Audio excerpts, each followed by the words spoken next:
Pues buenas tardes a todos.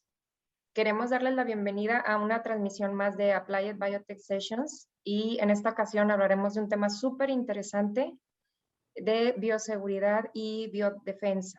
Para estos temas contamos con dos expositores de primer nivel que tienen amplia experiencia en estos temas que vamos a tratar y está con nosotros el ingeniero Mauricio Rousselón y el doctor Jorge Carrasco. Bienvenidos. Agradecemos su disponibilidad para compartir con nosotros en la sesión del día de hoy. Y bueno, rápidamente les comento que empezaremos con el tema de biodefensa alimentaria a cargo del ingeniero Mauricio Rousselón. Después, el doctor Jorge nos va a compartir de su experiencia en bioseguridad. Tendremos un tiempo para hacerles preguntas a los dos expositores y le pido a toda la audiencia que ponga sus preguntas en el chat, ¿sí? Estas se van a tratar hasta el final de las dos presentaciones y bueno, es de manera libre. Esperemos que este evento nos tome aproximadamente una hora y cuarto, dependiendo de la participación de ustedes.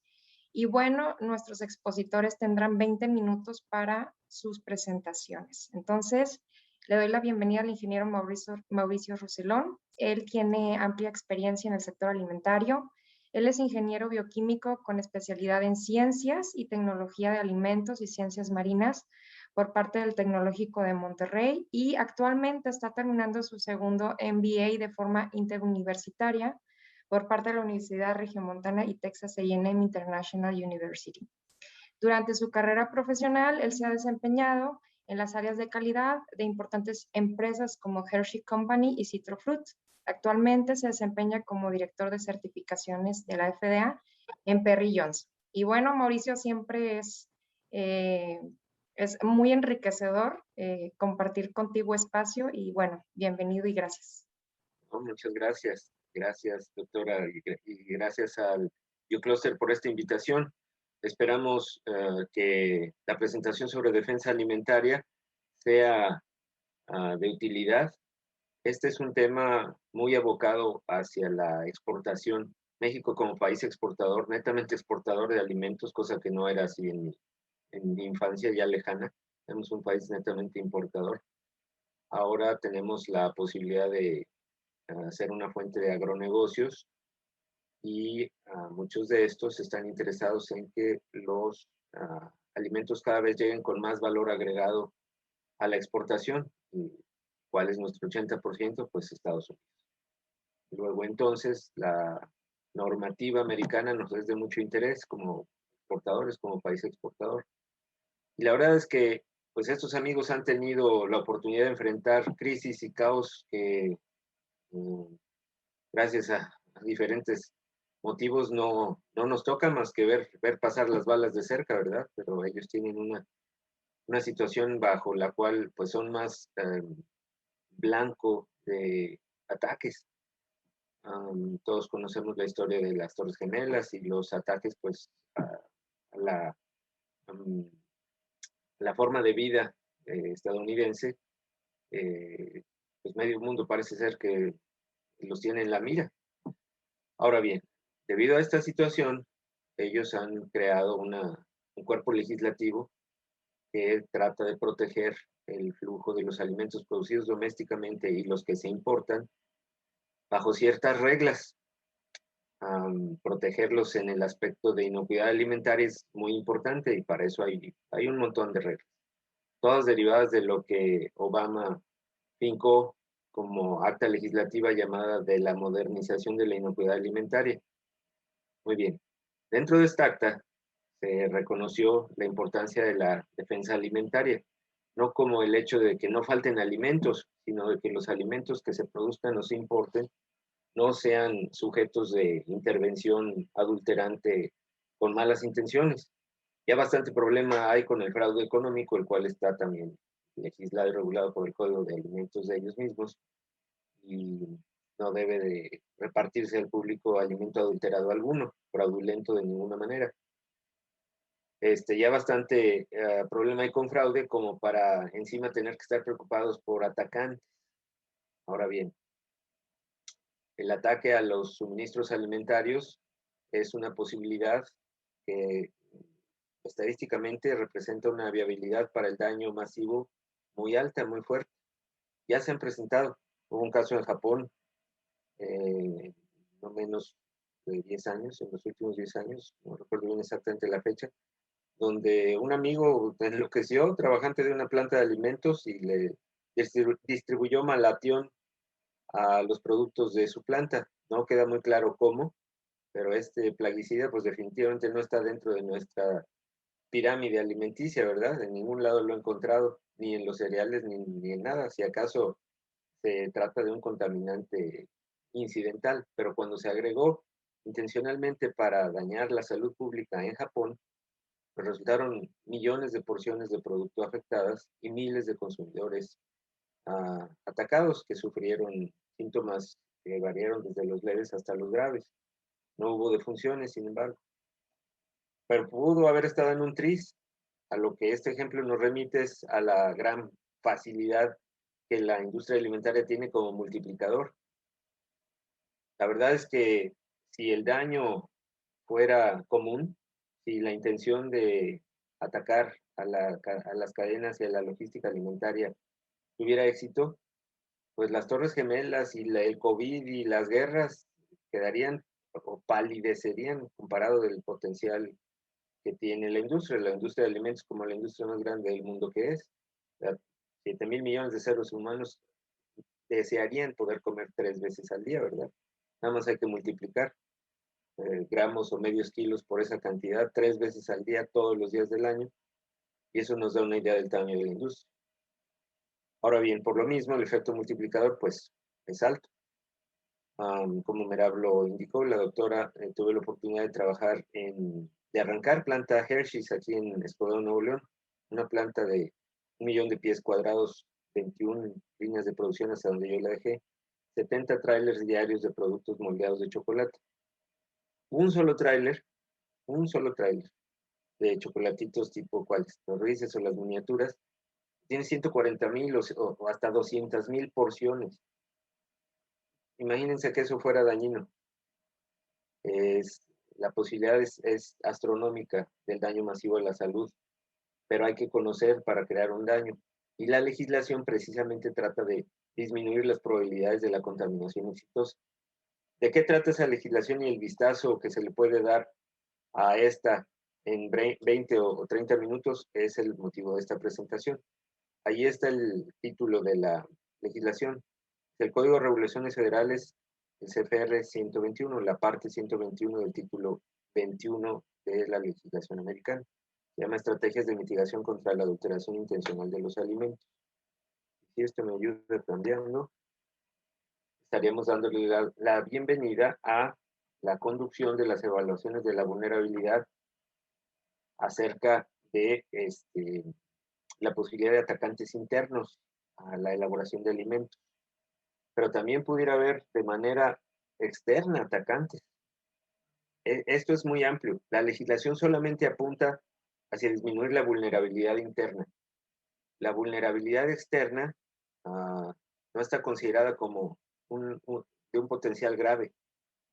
Yo nada más pensando, si alguien que no conoce una planta compleja de alimentos quiere y no tiene preparación alimentaria, quiere ir y hacer un daño, primero para que obtenga acceso. Y al menos como exportadores, siendo nuestra preocupación principal el robo, muchas de nuestras instalaciones, si no es que todas, están mucho más protegidas que lo que eran las instalaciones en los Estados Unidos de América. Entonces, la evaluación de la vulnerabilidad interna es el motivo principal de esta legislación.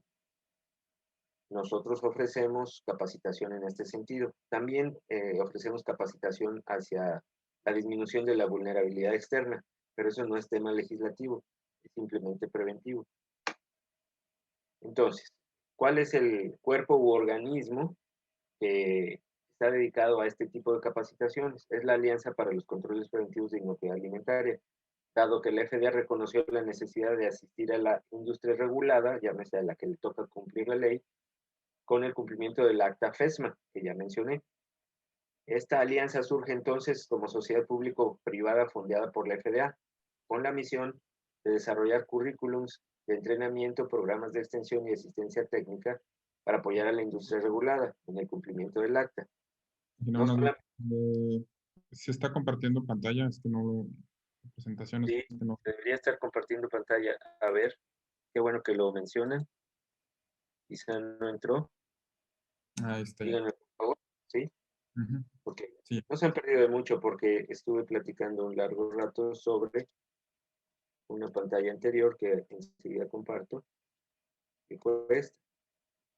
Ok, esto pasa cuando esta herramienta no deja ver la pantalla. Pero bueno, sobre esto estuvimos hablando del cuerpo legislativo y la necesidad de trabajar contra la adulteración intencional y las vulnerabilidades internas y externas, y ahora mencionándoles el organismo de capacitación, que es la Alianza de Controles Preventivos. Sobre las diferentes reglas del acta de modernización, esta alianza da formación y nos toca poder ofrecer esta formación sobre la adulteración intencional. ¿En qué consiste? Consiste en una serie de cursos. La formación contra la adulteración intencional es larga y compleja. Si se hiciera un solo curso sobre esto, equivaldría a una materia de un semestre de universidad, entre 20 y 30 horas. La Alianza para Controles Preventivos le ofrece bajo este temario, primero, un curso de conciencia sobre Food Defense para trabajadores de alimentos en pasos procesales. ¿Cuáles son estos? Aquellos pasos en los que corresponde establecer una medida contra la vulnerabilidad procesal, porque podría ser sujeto de un proceso legal si no se protegiera el paso de proceso. Parece un trabalenguas para abogados, pero así es. Estos cursos son más por el área legal que por el área de inocuidad alimentaria. Después hay otro curso disponible en línea por parte del FCPCA para información general sobre la regla de alteración intencional. Esta es para cualquier parte interesada, muy recomendable si alguien quiere ahondar. Estos cursos son gratuitos, no tanto así los siguientes, donde la realización de evaluaciones de vulnerabilidad usando ciertas metodologías, pues ya son cursos más avanzados, y este es el tipo de formación que ofrecemos en esta casa registradora. La identificación y explicación de estrategias de mitigación y la elaboración y reanálisis del plan de defensa alimentaria son las cerezas en el pastel. Son aquellos cursos que nos van a permitir formar un plan de inocuidad alimentaria utilizando las herramientas disponibles por parte de la FDA. Cómo manejar dicha herramienta es el motivo de toda esta instrucción. ¿Ya? La que dice allí que es conducida por un instructor, que es sujeta de un diploma especial. El programa de estudios entonces sobre adulteración intencional ha sido diseñado por la FCPCA para ayudar a las personas que realizan o supervisan la conducción de evaluaciones de vulnerabilidad y requiere el ser considerados individuos calificados en defensa alimentaria. Tomar la serie de cursos que acabamos de mencionar y que se mencionan en esta lámina lo califica a uno, más la experiencia profesional como profesional o persona calificada en defensa alimentaria. La experiencia profesional, sin embargo, tiene también que ver, o preferentemente, tener conocimiento sobre seguridad patrimonial. Y aquí es donde se distancia un poco del conocimiento de inocuidad y calidad normal. La defensa alimentaria requiere conocimientos que a veces solamente gente que ha conocido de criminología maneja. Luego, entonces, el equipo de vulnerabilidad alimentaria maneja disciplinas muy diferentes o extra sobre lo que usualmente se contempla para equipos de inocuidad alimentaria o de calidad. Esto va más allá, trata de proteger a los productos. Entonces, este resumen tiene como propósito aprender a realizar evaluaciones de vulnerabilidad utilizando 3 elementos fundamentales descritos en la regla y estar al tanto de sus requisitos. Bueno, digamos que es un objetivo demasiado ambicioso, ¿verdad? Porque pues en una plática de 20 minutos no lo vamos a lograr, pero al menos podríamos hablar sobre la sensibilización en defensa alimentaria, individuos calificados en defensa alimentaria y la base del plan de defensa alimentaria en evaluaciones de vulnerabilidad. Y aquellos que sepan japonés saben que aquí está del 1 al 4. ¿Por qué? Porque realmente hay que meterse a más conocimiento y profundizar más allá de lo que estamos acostumbrados. Este es el resumen general de un curso de evaluación de vulnerabilidad, aquel que les da el diploma.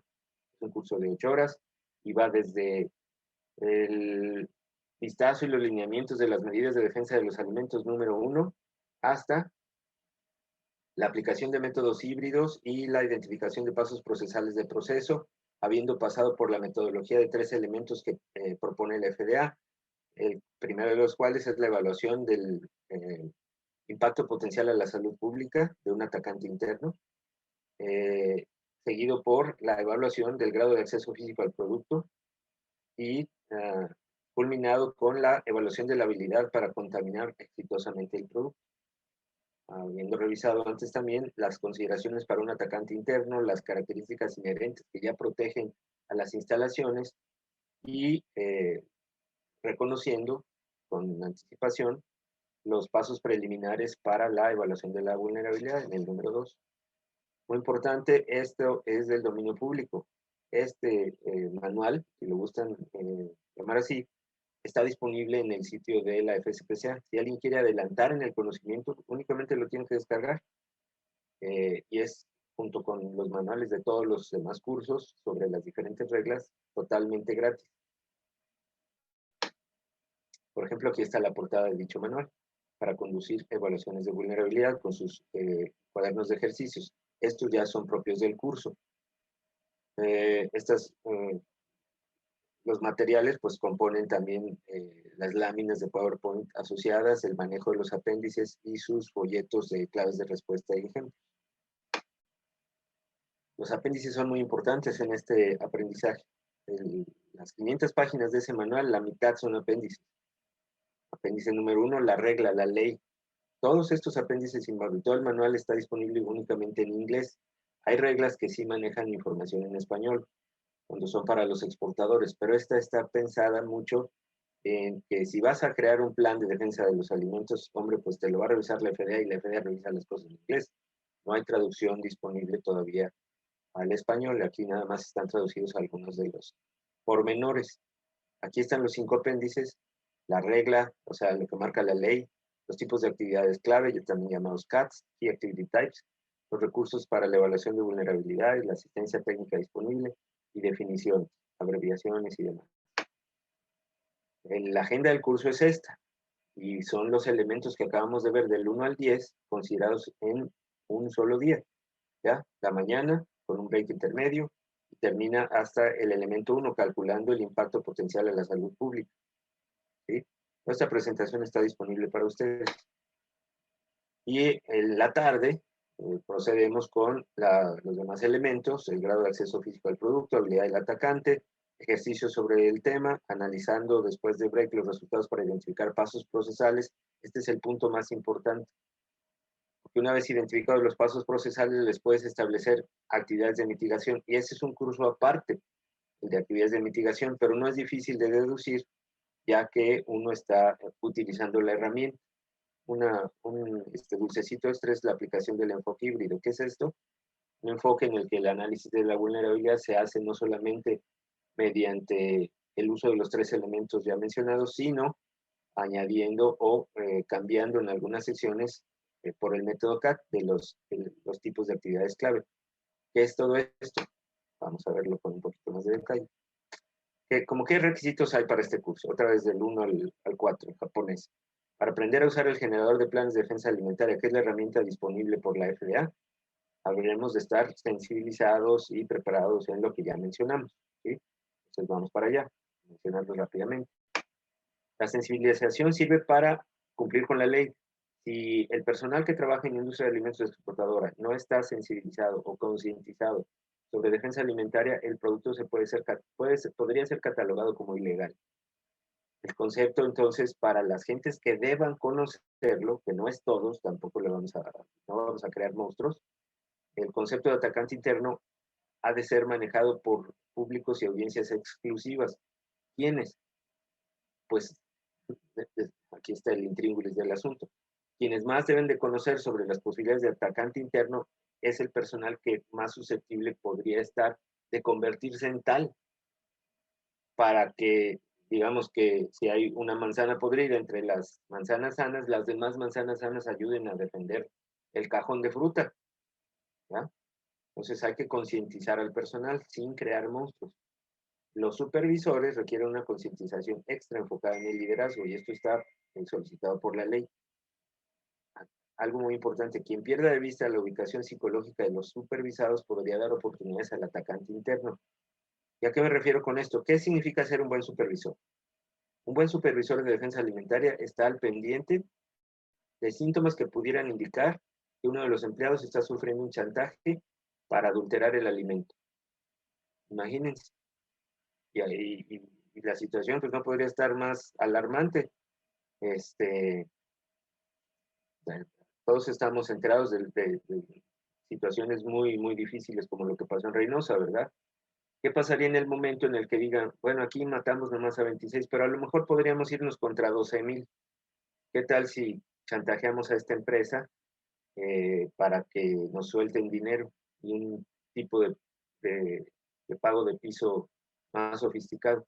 Ah, no me hicieron caso, bueno, a ver, fulanito, fíjate que aquí tengo a toda tu familia y vas a ir y le vas a poner este contaminante a esta fábrica de yogur de exportación. Qué difícil, ¿no? Entonces, quien pierda de vista la ubicación psicológica de los supervisados podría estar dando oportunidades al atacante interno, el cual podría ser el mejor empleado. Esto es sumamente complicado. Aquí es donde el estudio psicológico del personal a través de los departamentos de recursos humanos realmente se vuelve aquello para lo cual fue diseñado. Y no nada más estar siendo gente que entrevista, contrata y despide.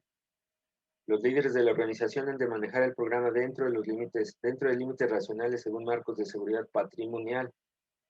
El marco de seguridad patrimonial suele ser confidencial. ¿Cuáles son todas las medidas que impiden a la empresa ser asaltada, robada? O sea, ¿te van a estar platicando los blindajes? No. Igual la defensa alimentaria. No la debe conocer todo el mundo, pero debe estar en su lugar. Ahora, existen diferentes aproximaciones. La más sencilla de todas es el método de las actividades, de los tipos de actividades clave, como los CATs, los Key Activity Types. En el generador de planes se nos llega a preguntar, ¿te quieres ir por el método de los 3 elementos o el método CAT?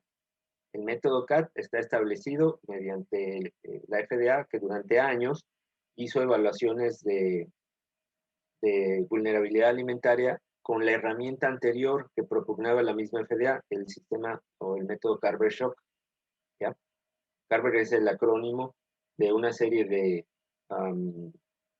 pasos para llevar a cabo el estudio de la vulnerabilidad. C de Carver, por ejemplo, era criticality, ¿cómo le podemos decir? Criticidad. Ok, la V era vulnerabilidad y así.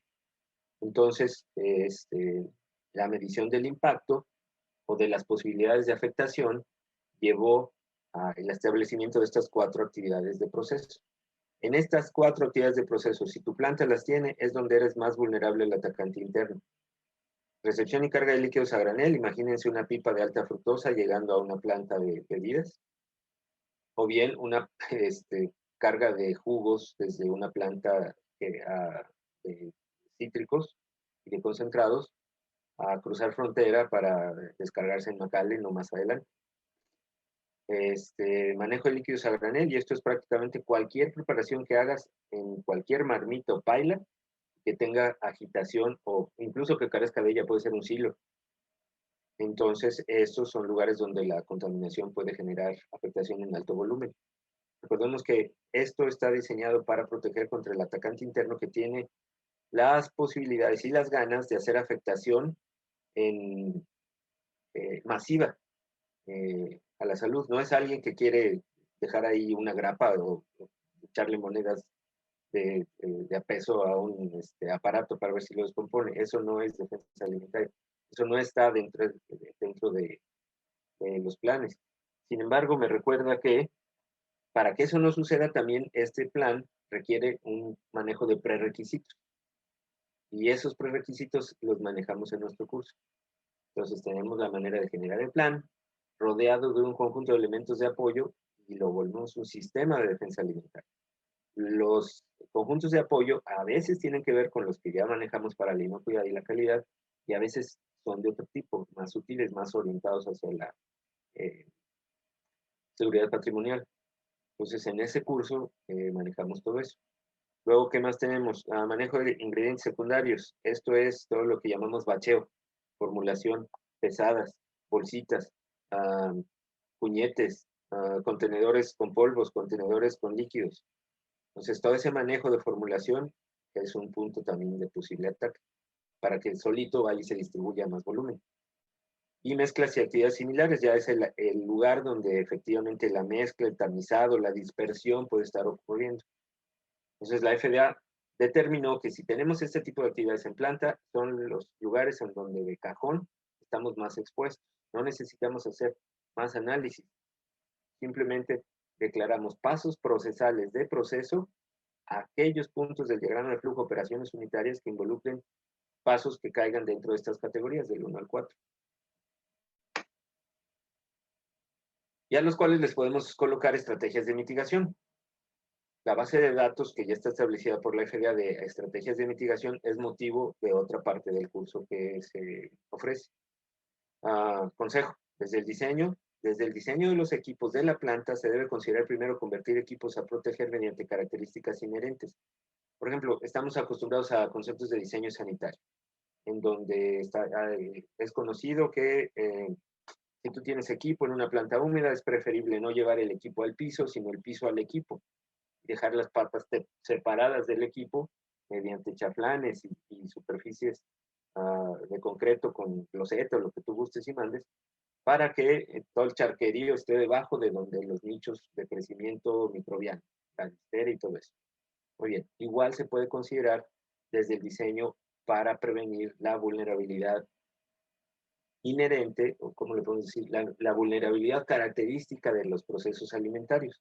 Si desde diseño estás comprando equipo que tiene medidas de seguridad tales, el equipo para, si alguien se mete con él, tan solo por abrir una tapa, bueno, pues, y que se necesite un supervisor, pero como en los cajeros, a mí la verdad me da risa la industria de alimentos. Cuando en un cajero de un súper se equivoca el cajero con mendigos 10 centavitos, perdón por los centavitos, tiene que llamar ahí por el altavoz a la supervisora, casi al gerente, se junta ahí un meeting y ya le meten la llavecita y te quitan el problema de los 10 centavos.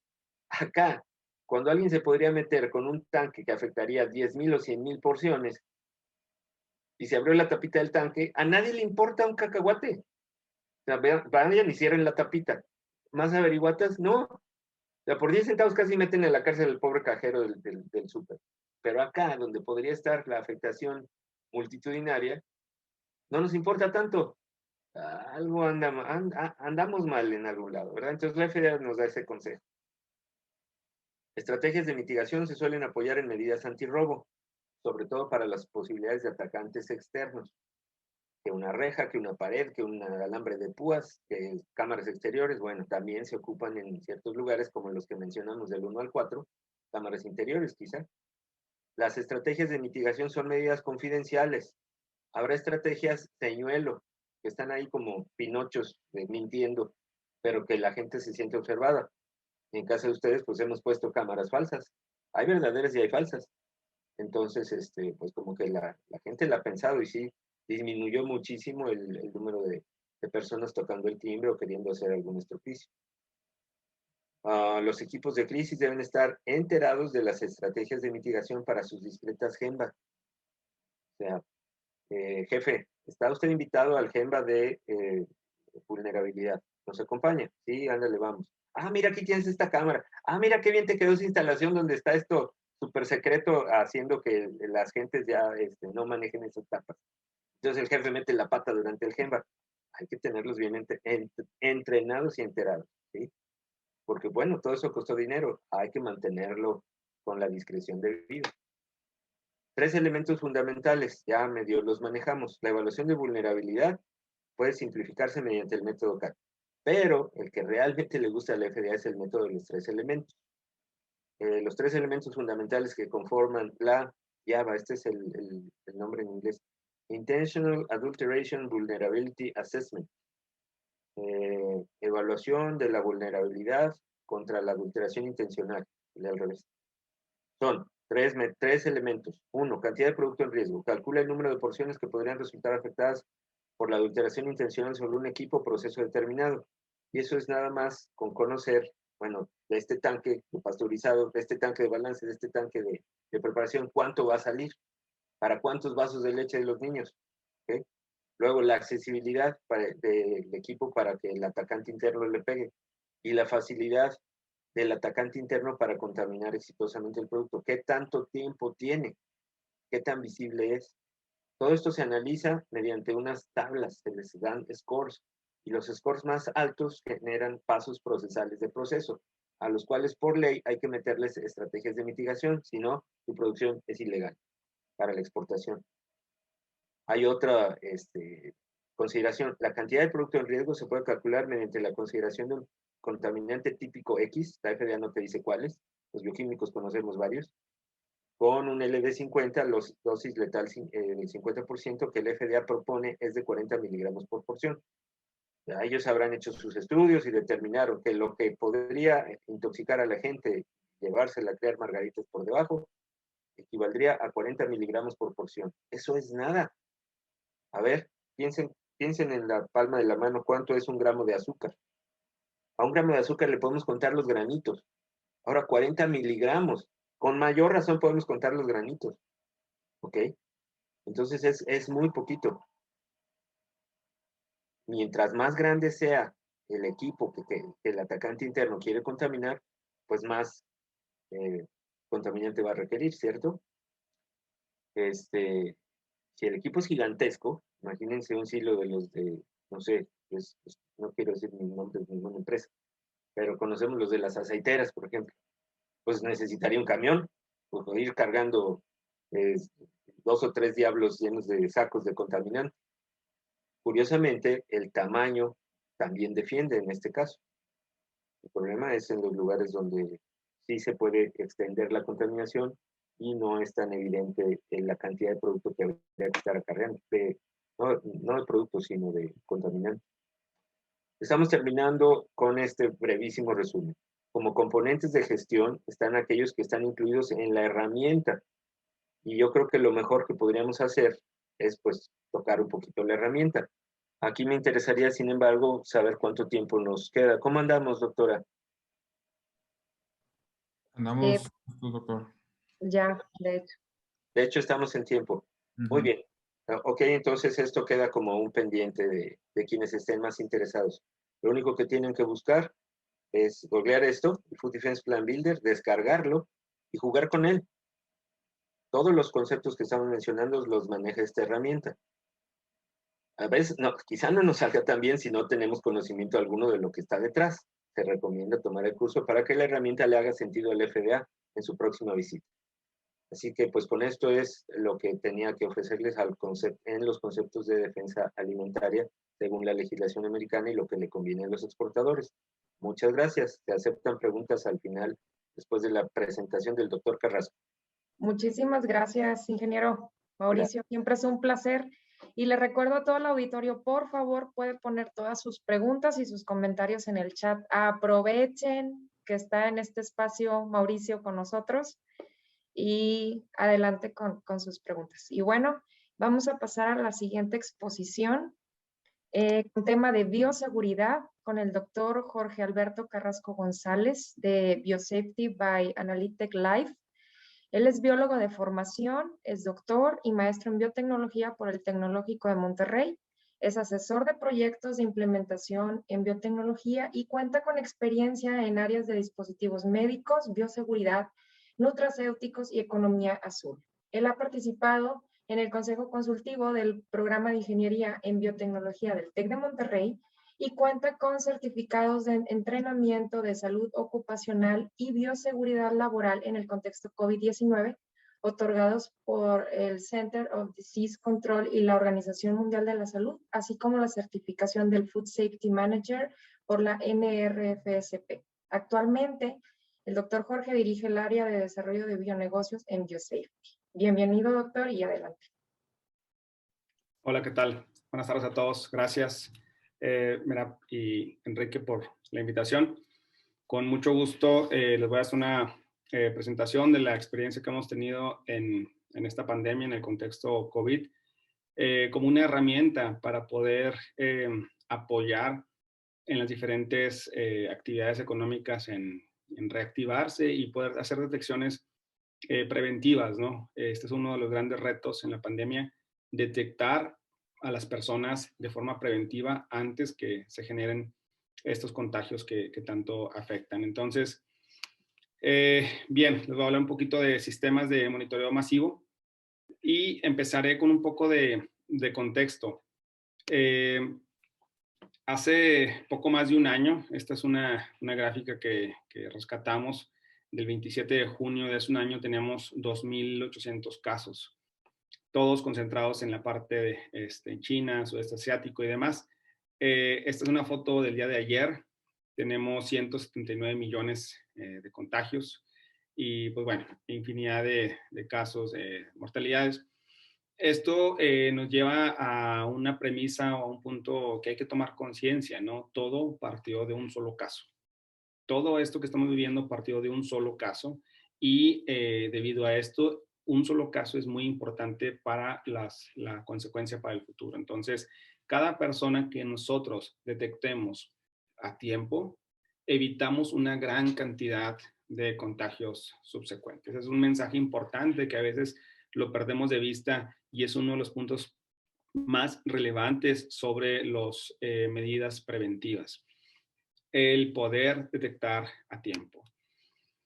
Hay muchos puntos de vista y muchos comentarios de, bueno, ¿para qué seguimos haciendo test?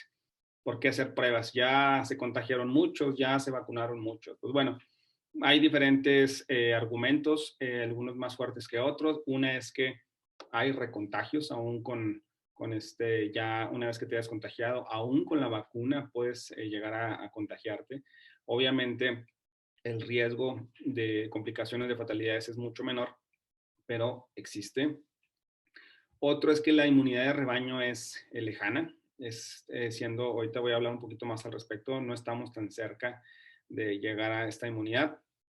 El punto 3 es que el virus se considera que ya es un virus endémico, con el cual debemos de aprender a vivir con él. ¿Qué significa esto? Y tomando un poquito el ejemplo que puso ahorita el doctor Mauricio, el tema del 911, a partir de este instante se instalaron detectores de metales en todos los aeropuertos y no es opción. A partir de ese momento se volvió algo cultural o algo de seguridad. Ahorita ya es normal, llegamos al filtro, nos quitamos los zapatos, los cintos, el cinto y demás, no preguntamos, pero fue un antes y un después. Entonces, el virus también corresponde un antes y un después, este tema del SARS-CoV-2, y hay que aprender a vivir con él de alguna manera. Tenemos que activar las economías y demás, y hay que hacerlo de la mejor manera. Otro punto importante es la variante Delta, que voy a hablar al respecto. Y pues bueno, es un riesgo que está latente. Bien, quiero que analicemos esta grafiquita. Esta es una gráfica que se obtiene de una página Open Access, se llama Our Data. Y aquí podemos ver diferentes datos muy, muy interesantes. Están Rusia, Indonesia, Reino Unido y México. Este pico que vemos aquí en el medio es el tema de lo que pasó en diciembre. Y ahorita están Rusia, Indonesia y Reino Unido en un incremento. México, si se fijan, parece que le ha ido mejor, al menos aparentemente en casos, y parece que a Reino Unido le fue mucho peor. Esto nos indica varias cosas, ¿no? Una es que si hago poquitas pruebas, pues reporto poquitos casos. Y así de simple, ¿no? En Reino Unido hacen muchísimas pruebas, por lo tanto reportan muchos casos. Y es algo tan sencillo que no puedes tener visibilidad de lo que no mides. En estos países lo hacen, en México hacemos esto muy, muy poco. Pero regresando a estos tres países, ¿por qué están incrementando? En estos tres países tenemos diferentes proporciones de vacunación. En Reino Unido, por ejemplo, traen más del 47% de las personas vacunadas al 100% o la vacunación completa. ¿Por qué está incrementando esta curva? En Indonesia tienen menos porcentaje de vacunación. En Rusia estamos hablando que traen algo similar a México, traen cerca del 11% de personas vacunadas. Y aquí hay un punto importante que va respecto a las nuevas variantes. Ya esto es un tema sumamente importante porque aunque hay una gran cantidad de variantes, existen 4 que son de preocupación declaradas para la OMS. Esta, a veces el nombre genérico es que la británica, sudafricana, brasileña y la india. El nuevo título o el nuevo nombre que le dieron es la alfa, beta, gamma y delta. Siendo la delta particularmente preocupante. El tema que es particularmente preocupante es porque es la B.1.617.2, que es la que está aquí abajo. Tiene 2 cosas que la hacen un poquito más preocupante. Una es que es mucho más infecciosa o se transmite más rápida que otras variantes. Y la otra es que tiene un cierto efecto de inmunoevasión. ¿Qué quiere decir esto? Que si ya me vacuné, me puedo volver a contagiar. Que si ya me contagié, me puedo volver a contagiar. Puede llegar a evadir ligeramente o parcialmente el sistema inmunológico. Otro punto importante es que es al menos el doble de contagiosa que la variante inicial, la nativa, y es un 50% más contagiosa que la variante alfa. La variante alfa fue la variante inglesa, la cual causó muchos estragos y pues bueno, ya está siendo desplazada por la variante delta.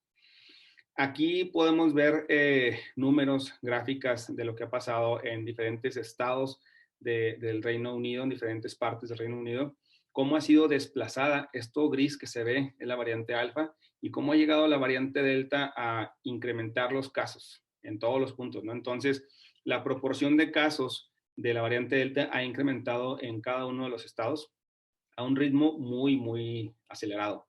Estamos hablando que inicia, aquí en esta otra filmina es la roja, inicia con un 2 o 3% a inicio de mes y termina a final de mes con un 90-95% de la cantidad de contagios totales. Esto creo que es un punto importante, no es para generar una alarma, pero sí es para generar cierta conciencia que aún los países que tienen los esfuerzos más importantes en temas de bioseguridad están preocupados porque esto aún no se termina. Y eso es un mensaje, creo que muy importante que podemos dar, no llamar a que la gente entre en este estrés, pero sí nada más de no relajarnos. Hay que aprender a vivir con este virus. Entonces, otro punto importante es que esta variante, como comentaba, la inmunoevasión, a las personas que tienen una sola dosis, la vacuna es efectiva en un 33%.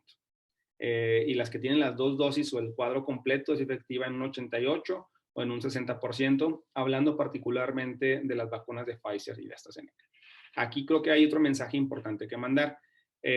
A pesar de que se reduce un poco la efectividad de las vacunas contra esta variante, hasta ahorita la mejor solución que tenemos. Entonces el llamado es que se vacunen las personas lo antes posible, porque también genera cuadros más rápidos y un poquito más agresivos. Entonces, eso es importante mencionarlo, que aunque baje ligeramente la efectividad de las vacunas, es nuestro escudo más importante hasta el momento. Entonces, y pues bueno, aquí es la gráfica. Lo que les quería comentar también es que ya un poquito de zoom in, cómo le fue a la India, por ejemplo, en la pesadilla que tuvieron en estos meses pasados, cómo la variante Delta desplazó a las otras variantes en cuestión de un mes.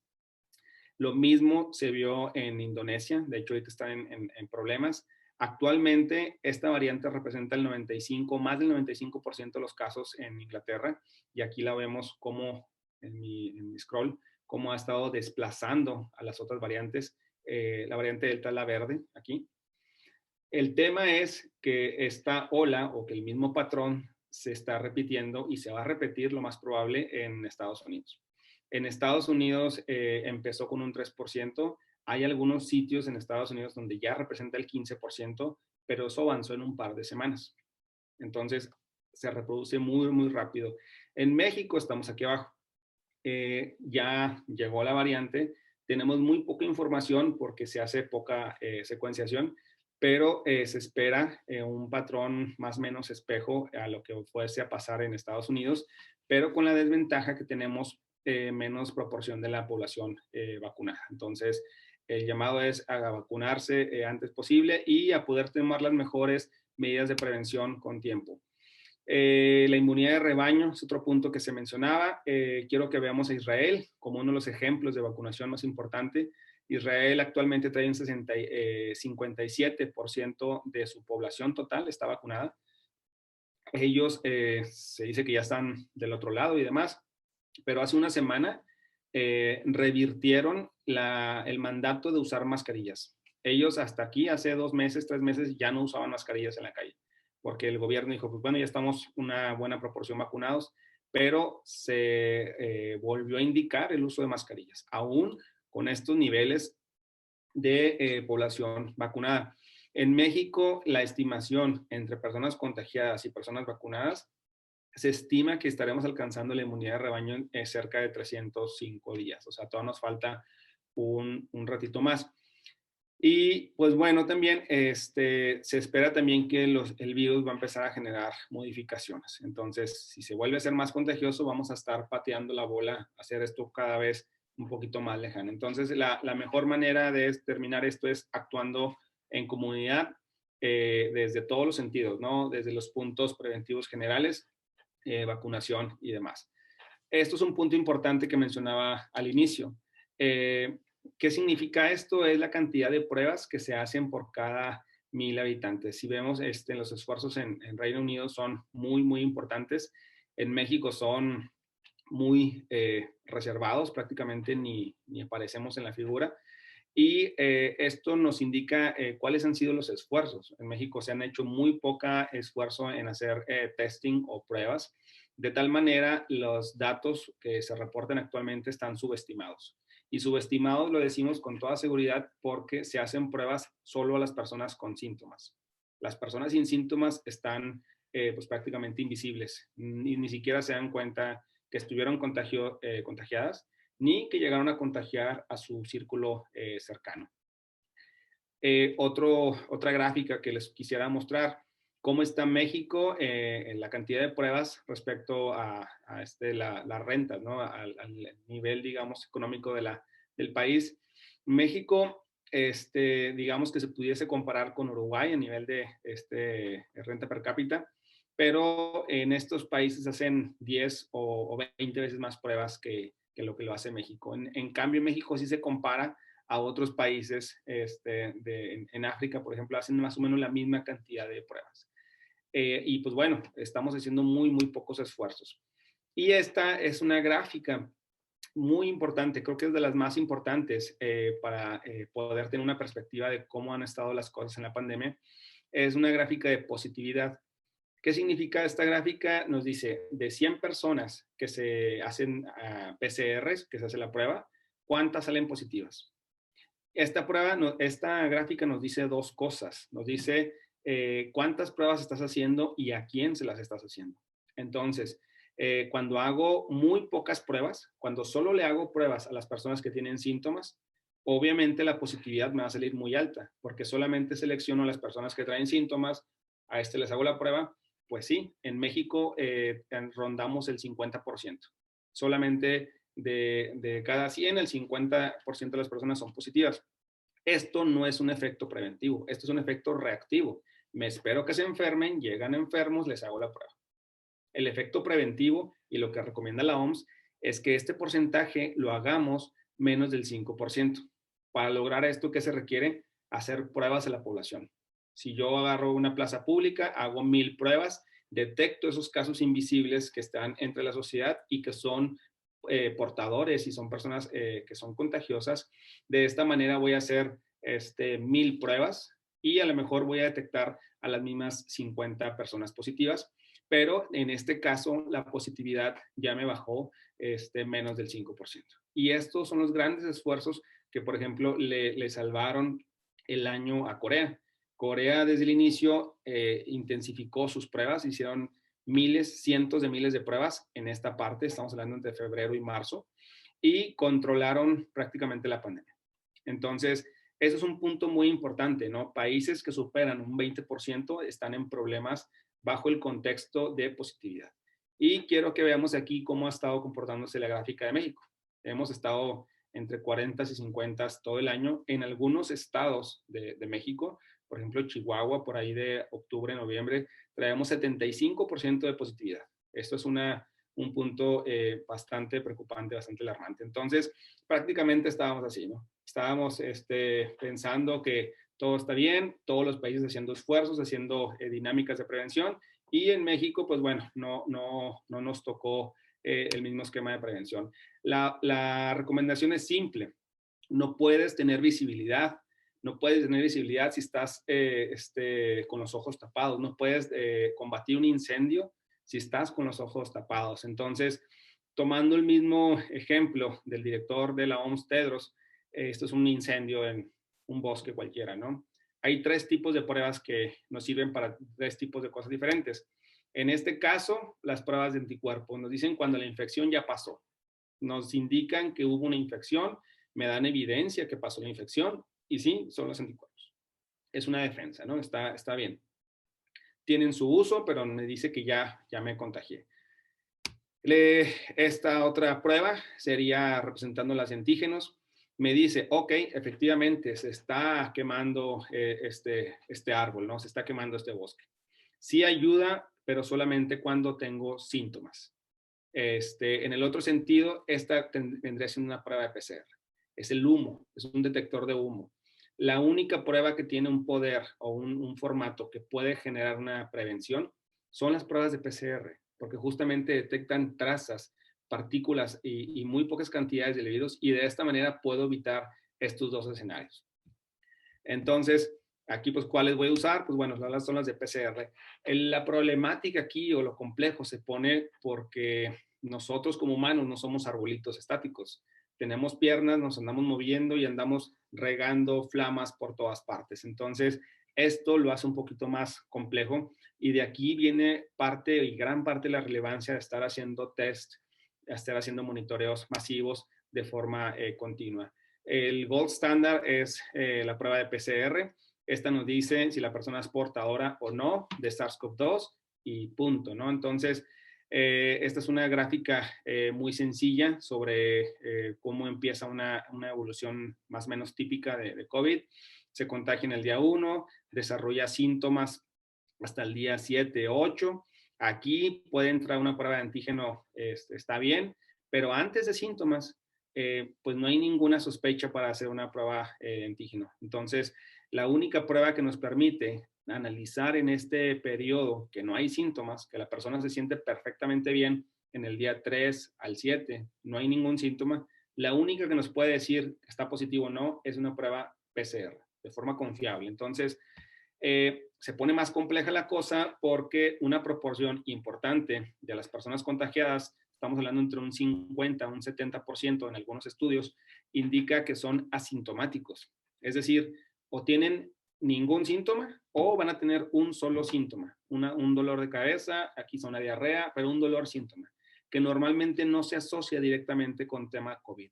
Entonces, si me duele la cabeza, no sé si fue por el estrés o porque me desvelé o porque, no sé, me tomé unas copas, porque me duele la cabeza, no necesariamente se asocia directamente a COVID, pero es uno de los puntos importantes. Tanta gente asintomática. En estos casos es importante detectarlos porque también tienen un potencial contagioso y, pues bueno, tienen unos periodos de incubación importantes para hacer propagaciones en el virus. De hecho, se estima que entre esta fase presintomática y asintomática corresponden más del 65% de los contagios totales de las personas que están prácticamente sin síntomas. Yo considero que son como personas con el virus, pues, invisible, ¿no? No lo podemos ver ni detectar.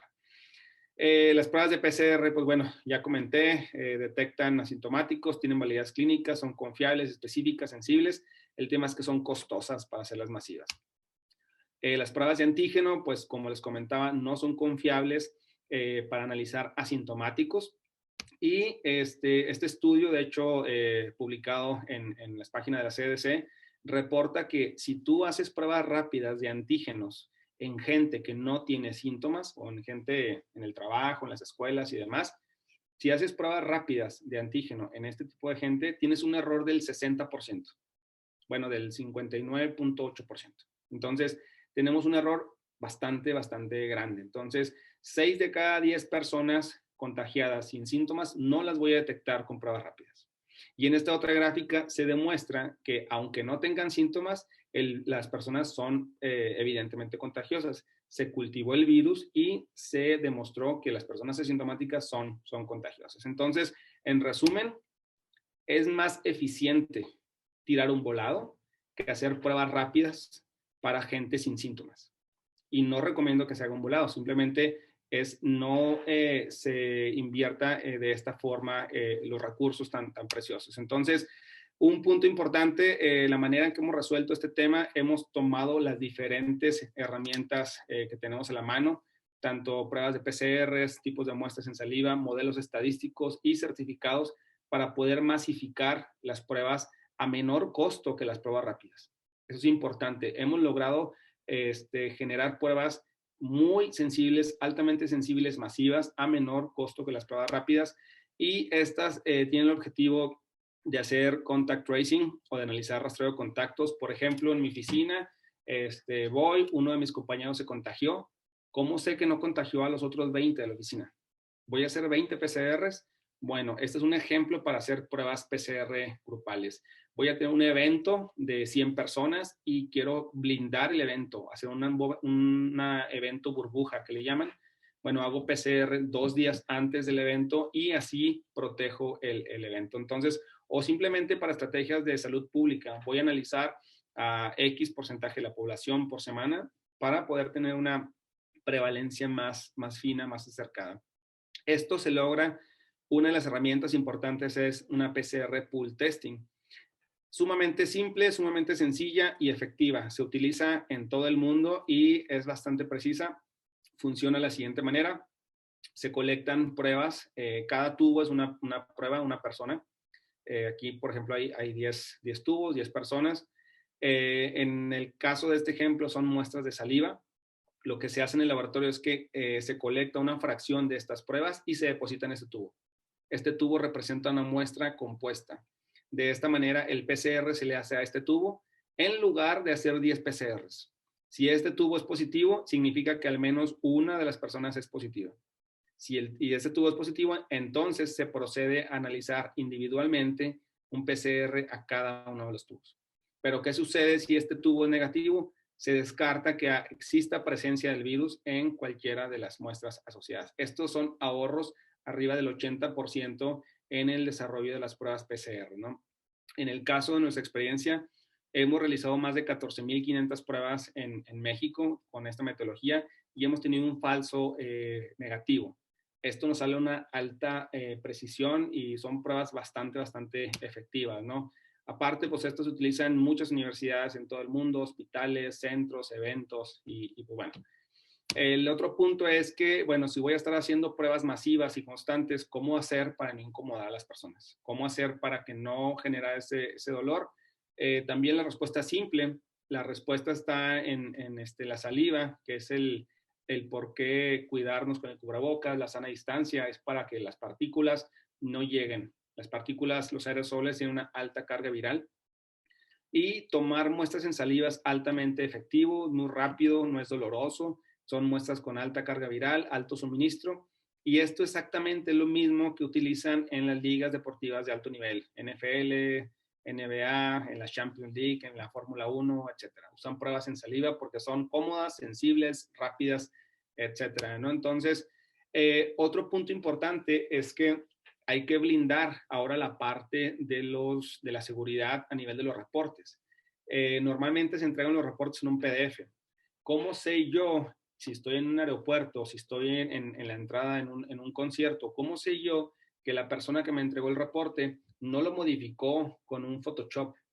¿Cómo sé yo que no agarró el reporte, sí, positivo, negativo, y me lo entrega? Bueno, eso ya lo han estado haciendo, obviamente es un delito. Y uno de los casos más sonados fueron los estudiantes argentinos que viajaron de Cancún a Argentina y llegaron contagiados allá por pruebas apócrifas o certificados apócrifas. Esto se soluciona con herramientas digitales, las cuales ya contamos con ellas. Son certificados infalsificables, electrónicos. Se toma la prueba, se manda el certificado de esta manera y los certificados están encriptados, de manera que solamente se pueden leer con una aplicación especial. De esta manera se blinda que todos los certificados sean válidos y que provengan de instituciones de salud debidamente avaladas y debidamente registradas. Este es un movimiento mundial que actualmente pues, está en todos los continentes. Todos estos son los colaboradores. Nosotros estamos con Magna Certa, es la aplicación que nosotros utilizamos, y esto se va a empezar a sonar cada vez más y cada vez más.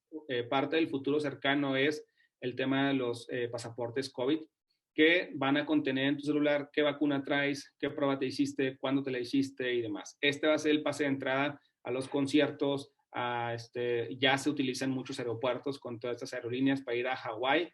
Te lo piden para venir de Alemania a Estados Unidos y viceversa. Te piden eso es a través de Lufthansa.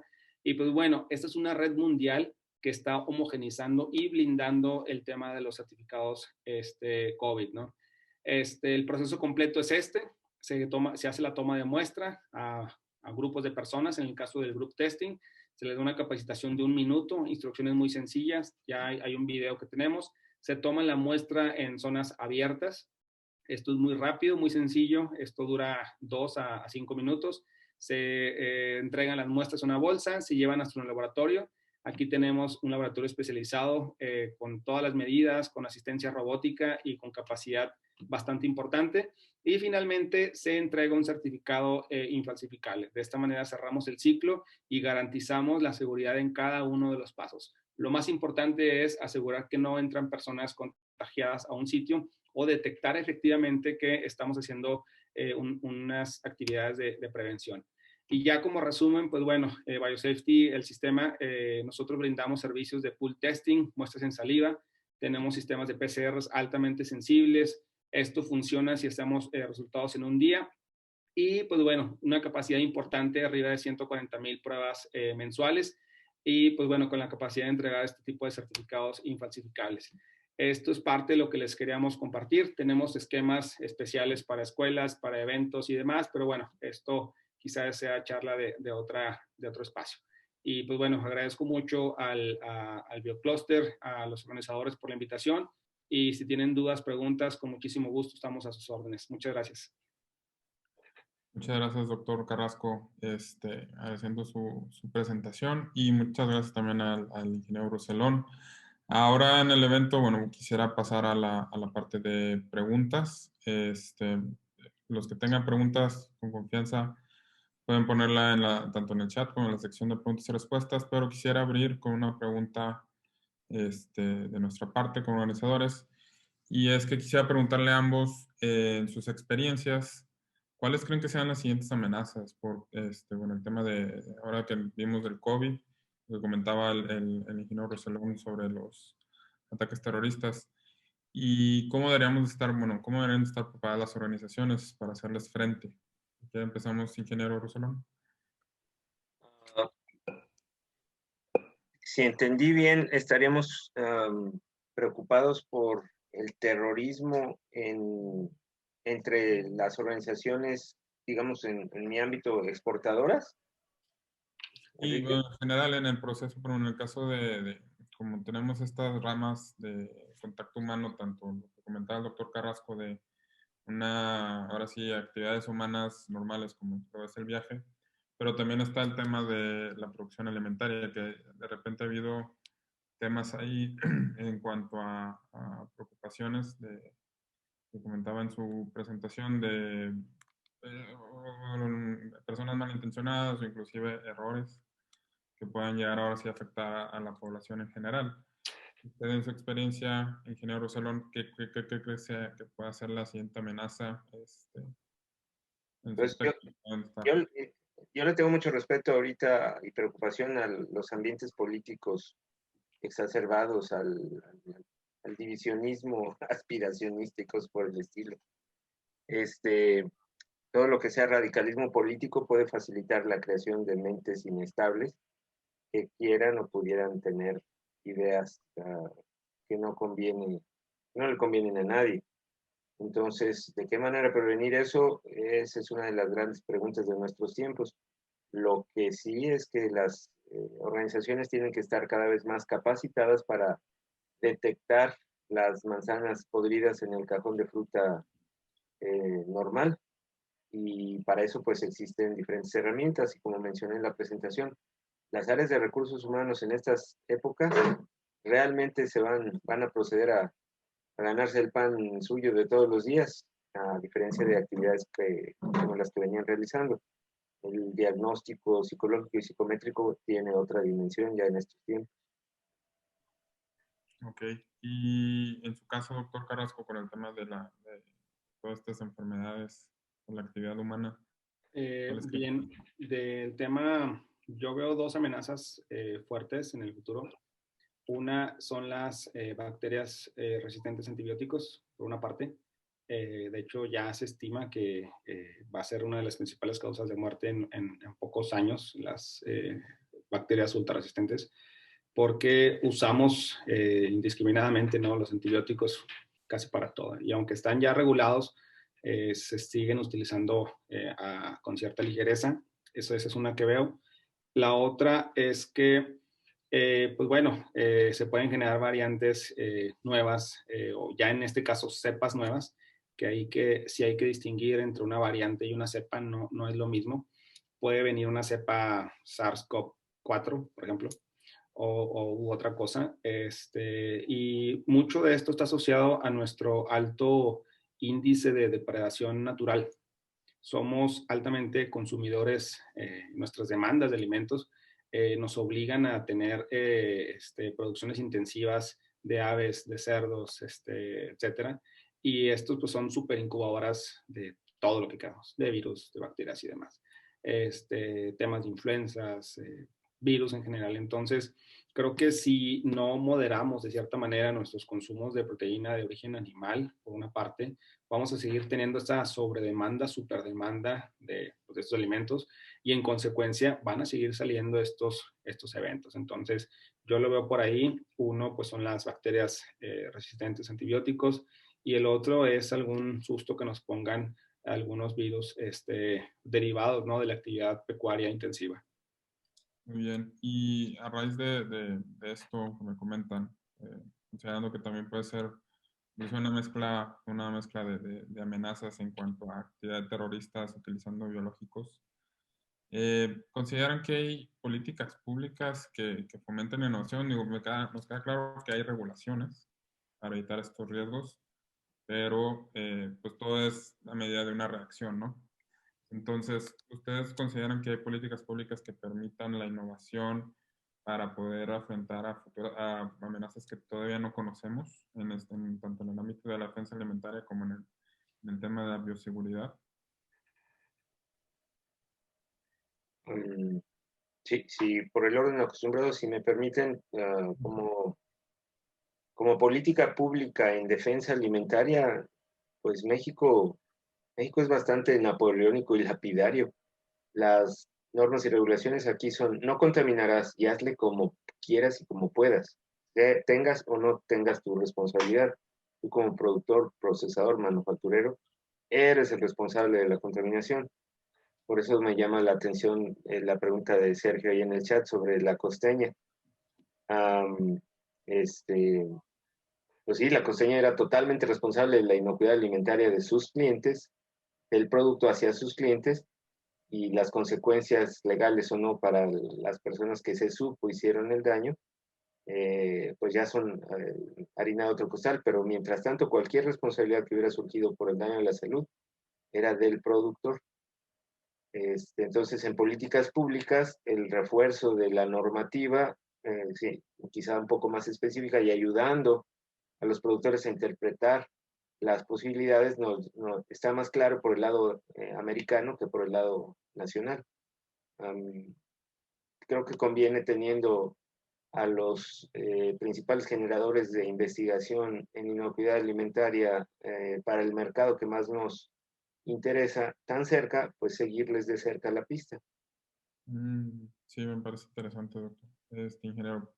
porque de eso también pasa, por ejemplo, con la parte de los medicamentos, mucha de la normativa está basado en FDA, aunque FDA tengo entendido que es, o sea, tienes que cumplir esto y si hay un problema, FDA viene y te hace responsable, pero básicamente todo lo demás en la autorización de medicamentos está muy similar en cuanto a manejo de FDA. Sería bueno entonces ver cómo podemos aplicarlo en el tema de alimentos, porque bien dices, el principal mercado al que exportamos, ¿no? Sí, la soberanía alimentaria, sin embargo, y el otro tipo de soberanía política, pues ahí están en el camino. Y me llama mucho la atención el hecho de que se hayan levantado y rasgado las vestiduras por investigadores laborales, cuando ya la FDA tenía años y siglos y el Departamento de Agricultura visitándonos.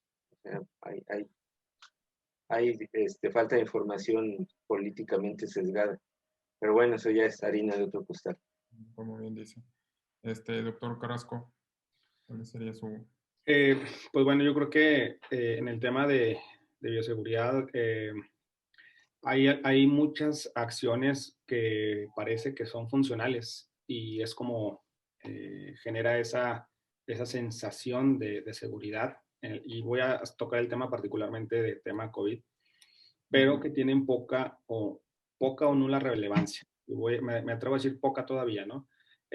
Uno de los puntos, así por dar un ejemplo, es que aunque ya se sabe que es muy reducido, muy poca la cantidad de contagios asociados a los zapatos, por ejemplo, a las superficies, muchos estados en el país siguen recomendando los tapetes estos desinfectantes. Entonces, los ponen casi obligatorios en sus protocolos de sanitarios. En cambio, son muy laxos en los aforos y son muy laxos en las ventilaciones de los lugares, ¿no? Entonces, creo que sí falta mucho que la ciencia colabore o que las personas estén cerca de los tomadores de decisiones porque se siguen poniendo como obligatorias muchas medidas que tienen un poco o nulo efecto y en cambio otras tantas que son más relevantes, incluso muy simples de hacerse, no se hacen. Entonces creo que sí falta mucho o que el gobierno se asesore bien con científicos, con gente de ciencia o que las personas de ciencia levanten más la mano y empiecen a tener más repunte en estos ambientes. Lo veo un poco complejo, pero pues bueno, es un comentario. Por otra parte, entre las medidas de defensa, ¿no? Una de las más importantes es la secuenciación. México hace muy poca secuenciación y muy poca secuenciación. Aquí en el tema pecuario también hay muy poca vigilancia. Hay herramientas cada vez mejores, más secuenciadores más eficientes, más rápidos, menos costosos, que permiten hacer secuenciación a mayor escala, a menor costo. Y también hay herramientas que nos dan un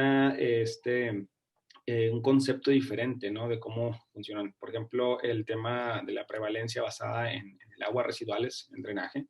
Es un tema súper interesante para el tema de vigilancia y eso se puede utilizar tanto en asuntos pecuarios como urbanos, ¿no? Entonces, creo que este tipo de tecnologías, pues, aunque ya son funcionales, ya se demostró que funcionan, tienen muy poco foco ante la luz pública. Y creo que sí es importante, reitero, esta misma colaboración entre investigadores y gente que está en tema de protocolos de seguridad. Bueno, entonces, por lo que veo, ambas respuestas serían una colaboración más estrecha de las personas que hacen las políticas con los expertos, ¿no? Correcto. Así problemas a las organizaciones. Y aparte del tema de política, quería preguntarles ya como última pregunta de mi parte, ¿cuáles han sido los retos que ustedes han visto en las empresas para tanto implementar metodologías de defensa alimentaria como para implementar toda la estrategia de bioseguridad? Ingeniero Roselón, no sé si... En las empresas, bueno, principalmente en un año pandémico, pues el principal reto ha sido la presupuestación y la obtención de recursos. Y los recursos, las primeras áreas que perdieron sus presupuestos fueron las áreas de capacitación, yo creo. Entonces, importante para las empresas retomar el camino del entrenamiento y la capacitación, porque El conocimiento es difícil de adquirir con los puros manuales y los engargolados. El concurso, la interacción y las preguntas, los ejercicios, los exámenes siempre llevan un poquito más de filo a las hachas, como diría el buen señor Kobe. Muy bien. ¿Y doctor Carrasco? Sí, coincido con el ingeniero Mauricio. El tema del presupuesto es uno de los importantes, y también esta parte de poder estar actualizándose en el tiempo en el que avanza la ciencia también. Eso es algo importante. Un reto importante fue mantener la actividad productiva, aún a pesar de COVID y justamente en un balance con la bioseguridad. Pero sí hemos detectado mucho que como había mucha información circulando, ya ven que WhatsApp y un montón de cosas, cuando llega algo sustentado en ciencia, se mete a esta carpeta de cosas. Entonces, sí, a veces les será difícil distinguir entre un túnel sanitizante, por ejemplo, que no tiene ninguna función práctica, y un esquema de detección masiva. Entonces, eso ha sido un reto y sigue siendo un reto, ¿no? Poder dar ese mensaje. Ok. Sí, yo concuerdo. También el tema de la información, las fake news afectan bastante. Me imagino también en la parte de defensa alimentaria, ingeniero, y poder tener esa información lo más veraz, y aunque no podamos siempre comprobar todo, pues al menos tener la confianza de que esa información es lo más apegado a la realidad. Y bueno, aquí con esto termino la parte de mis preguntas. Quisiera entonces ahora pasar a la sección de preguntas y respuestas por parte de la audiencia.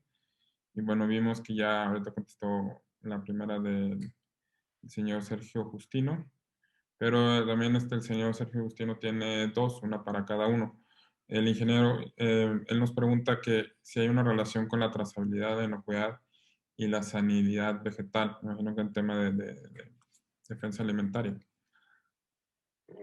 En producción primaria, todo lo que es producción agrícola, frutas, vegetales, producto fresco, la trazabilidad ya es exigida. De hecho, ahí viene otra regla de la FDA sobre trazabilidad, en la cual, para cumplir la cual, para que los productos son como 13 categorías alimentarias diferentes, sean considerados de curso legal en los Estados Unidos, deben de mantener procesos de trazabilidad asociados a eventos distintivos de trazabilidad, como puede ser el momento en el que se hace una desinfección, una cosecha, una aplicación de plaguicidas, que amarran más información, que va a aparecer más a un blockchain de trazabilidad para cada uno de los microeventos que van ocurriendo a lo largo del proceso.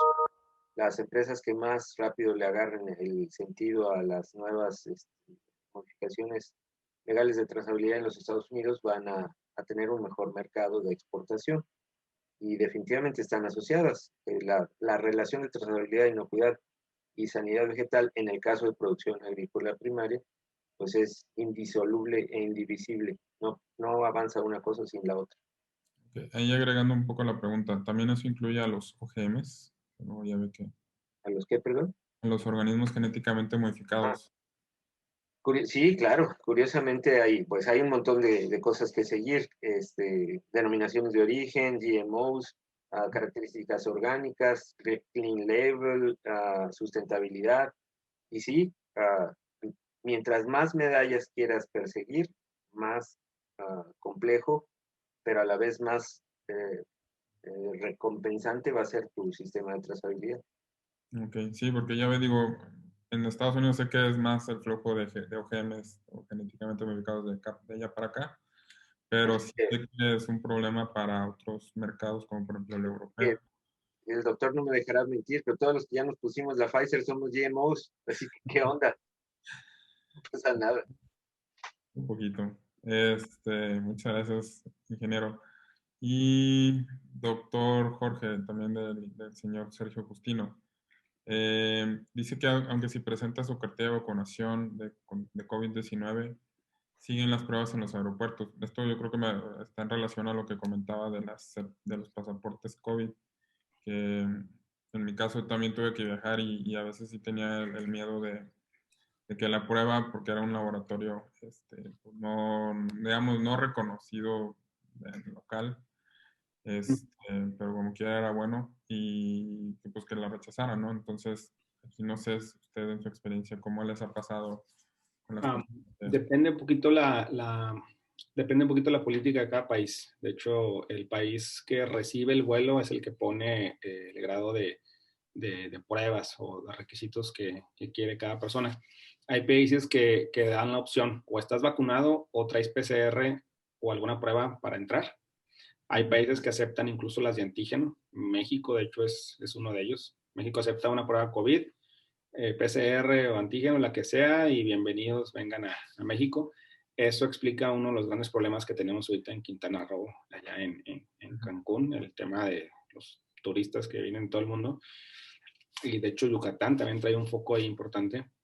Y pues bueno, eso es una política de cada país, dependiendo a dónde bajen. De hecho hay un mapa, les debo el dato, pero hay un mapa donde tú le pones a dónde quieres viajar, perdón, y te dice qué requisitos necesitas. De hecho, si viajas de México para tantos lados, te piden PCR en todos lados menos para Estados Unidos. Si viajas de Japón a Estados Unidos, te piden esto, esto y esto. Entonces, está muy práctico el mapa nos da la información, pero sí es un punto que algunos países lo ponen como opción, otros obligan a hacer pruebas. Depende tal cual la política de cada país. Okay.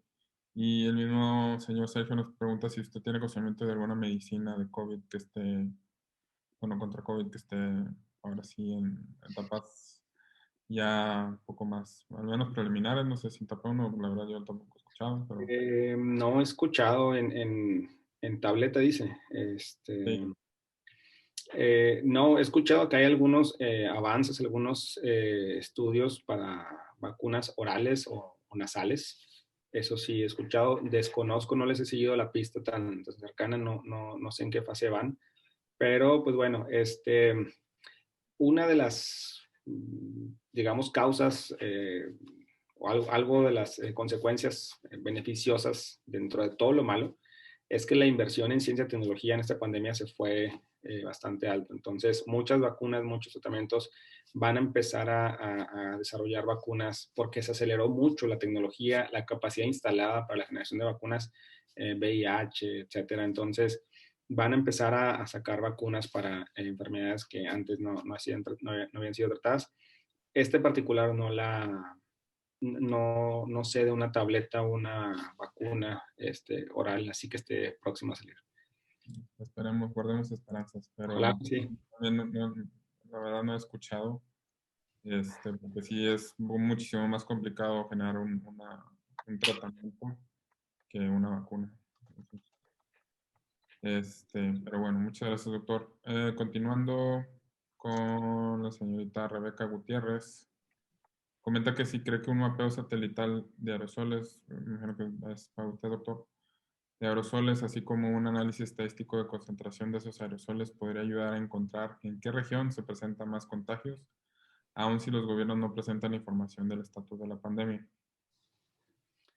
Por aerosoles, tal cual lo veo poco probable por la gran cantidad de... Abres una ventana y ya se disemina y ya prácticamente sería dificilísimo, muy poco práctico detectarlo. Pero siguiendo este mensaje, creo que lo que sí puede funcionar mucho al respecto es la vigilancia a través de aguas residuales. Esa sí pudiera ayudar muchísimo. Si yo colecto agua de un afluente que viene de, no sé, de esta parte de la ciudad, tomo una muestra, proceso la muestra, la extraigo y demás, hago la cuantificación. Sí hay manera de darse una idea muy cercana de cuál es la carga viral que hay en esta población. Eso sí se puede, eso ya funciona y eso creo que sería lo más cercano a lo que comenta Rebeca Gutiérrez, pero sería a través de las aguas residuales, perdón, más que a través de los aerosoles. Muy bien, muchas gracias, doctor. Para el ingeniero Roselón, el señor Braulio Ramos nos pregunta acá cuánto conviene actualizar los CATs. ¿La FDA tiene algún requisito sobre ello? Saludos a Braulio, que lo hemos tenido de alumno. No hay un requisito sobre ello. Los CAT se tienen que actualizar cuando tú mueves tu proceso y conviertes algo en CAT. Cuando empiezas a hacer bacheo, empiezas a hacer mezclas, empiezas a hacer manejos de líquidos que antes no hicieras, de repente tienes ahí otra operación unitaria que tienes que proteger. Tú decides mantener tu plan vivo, activo y actualizado. Que yo me acuerde, hay un requerimiento de reanálisis cada 3 años si no hubo ningún cambio, pero los CATs no caducan. Ok, perfecto. Esperamos que el señor Ramos le haya quedado respondida a su pregunta. Y pasaremos ya a la última, de la señorita Xochitl Nochebuena. ¿Dónde podemos encontrar, pregunta ella, que dónde se puede encontrar información sobre los análisis para validar las materias primas que nos dicen los proveedores? Me imagino que es para usted, ingeniero Rosalón. Análisis para validar que las materias primas son, bueno, tan solo con el lado de los alérgenos, ¿verdad? Es para poner a las empresas nerviosas. Hay una tecnología que a mí, a lo mejor hasta al doctor Carrasco le interesa. A mí me llama mucho la atención. Hay tecnología ahorita de narices electrónicas. Pues es un aparatito con un chuponcillo que está absorbiendo aire en lugares de proceso. Y si detecta algo diferente del perfil de materias usuales en esa zona, imagínense el cuarto de concentrados donde se hacen los concentrados de Coca-Cola. Pues ahí va a estar detectando nuez moscada, va a estar detectando a lo mejor canela, vete a saber la receta de la Coca-Cola, espero que ya no tenga coca. Pero una vez que el aparato está programado con ese perfil y detecta algo diferente, un contaminante, no necesitas saber el aparato qué es, simplemente es algo diferente. Pues ya con eso habría una alerta. Entonces, análisis para validar materias primas, lo que nos dicen los proveedores, pues yo creo que apenas yéndose a la farmacopeya y haciendo un trabajo estadístico de fraude alimentario. La esperamos en un curso cualquier día de estos, doña Xochitl. Perfecto. Bueno, pues si no hay más preguntas, porque ya sean todas. Si no hay más preguntas, pues les agradezco mucho a ingeniero Rosalón, doctor Carrasco, su tiempo con estos temas tan interesantes. Agradezco también a los asistentes, ahora sí que estén al pendiente de próximos eventos del clúster. Y bueno, pues sin más que agregar, les deseo una excelente tarde a ambos. Muchas gracias, gracias por invitarnos. Gracias, gracias, con mucho gusto, igual. Igual, excelente tarde a todos.